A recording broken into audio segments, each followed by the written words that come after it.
వాస్తవంగా విజయ్కి సంబంధించిన డీటెయిల్స్ ఇప్పుడు అందరూ కూడా సెట్ చేస్తున్నారు.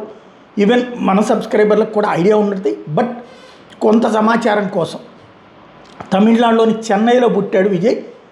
జూన్ 22, 1974.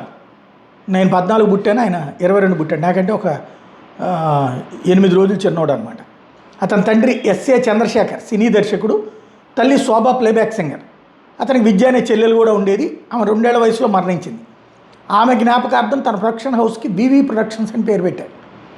ఈయన మొదటిసారిగా 10 ఏళ్ల వయసులో 1984లో తన తండ్రి దర్శకత్వం వహించిన వెట్రి అనే తమిళ సినిమాతో వెండితెర మీద కనిపించారు. హీరోగా అవకాశం రావడానికి ముందు చాలా ఏళ్ళు చైల్డ్ ఆర్టిస్ట్గా పనిచేశారు. హీరోగా అతని మొదటి సినిమా 1992లో వచ్చినటువంటి నాలయ్య తీర్పు.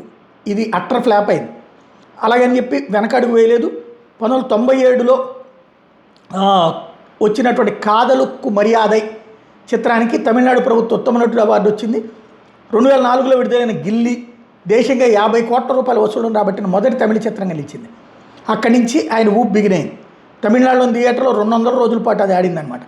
తుపాకీ, కత్తి, మెర్సల్, సర్కార్, బిగిల్, మాస్టర్, లియో 3 దశాబ్దాల్లో మొత్తం 30 ఏళ్లలో 69 సినిమాలు చేసింది అతను. ఎన్నో రికార్డులు బద్దలు కొట్టాడు. తమిళ చిత్ర పరిశ్రమలో అత్యధిక పారితోషికం తీసుకునే నటుడు. ఫోర్బ్స్ సెలబ్రిటీ 100 జాబితాలో చోటు సంపాదించుకున్నాడు. 1998లో కలైమామణి అవార్డు అందుకున్నాడు. 2007లో గౌరవ డాక్టరేట్ అందుకున్నాడు. నికర ఆస్తి దాదాపు 600 కోట్ల రూపాయలు. కోవిడ్ టైంలో వివిధ రాష్ట్రాలకి సహాయ నిధులకి 1,30,00,000 రూపాయలు సాయం అందించాడు. తన కెరీర్లో 20 మందికి పైగా కొత్త దర్శకుల్ని తమిళ చిత్రసీమకు పరిచయం చేయడం అన్నటువంటిది అతను చేసిన స్పెషల్. 2026లో విడుదలై అతని 69వ చిత్రమే జననాయక.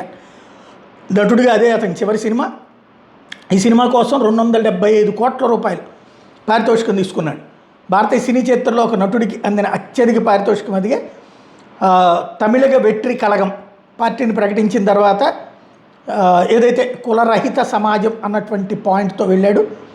మొట్టమొదటిసారి ఒక అద్భుతమైనటువంటి విజయాన్ని నమోదు చేసుకున్నటువంటి పరిస్థితి అయితే ఉంది. విజయ్ దగ్గర ఉన్నటువంటి స్పెషాలిటీ ఏంటి అంటే అందరితో బాధ్యతాయుతంగా మెలగటం అన్నటువంటిది, అహంకారాన్ని దూరం పెట్టి ముందుకు వెళ్ళడం అన్నటువంటిది.